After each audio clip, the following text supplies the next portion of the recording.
hicran çiğnere.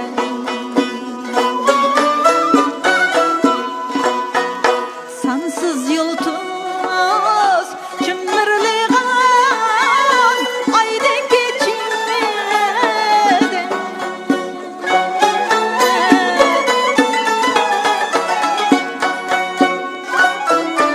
Isındı mı şu ah gece kökte tulum ay.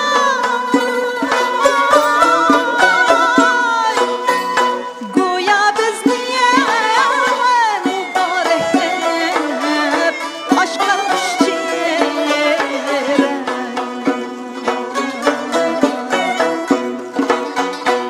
Isındı mı şu ah gece kökte tulum ay.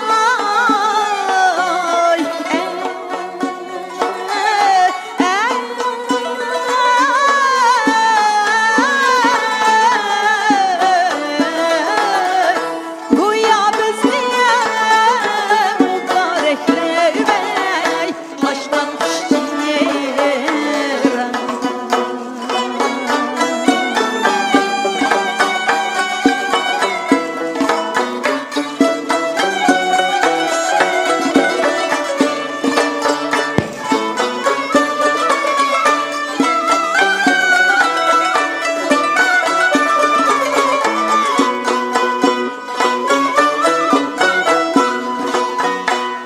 Şu akşam ayrılmaz kana vedeleşken biz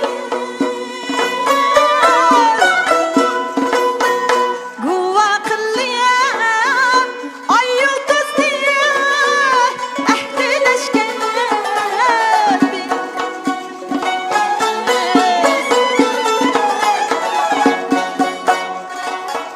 Sebber kıl diye Jıraqlağa qaldım yaş döküb Sadaqetiyem pat sögümliyey dilim bana tüküb Yarım bizge qucaq açar Vissal çağlar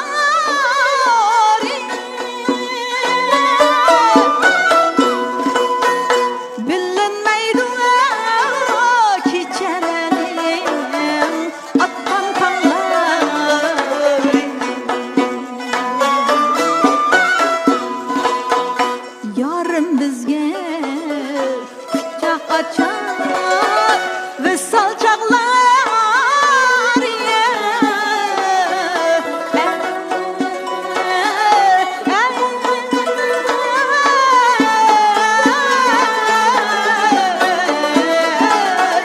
bilinmeydi ki çelenime atkan kanlar.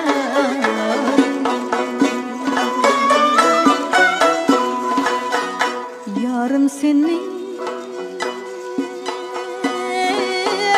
esledim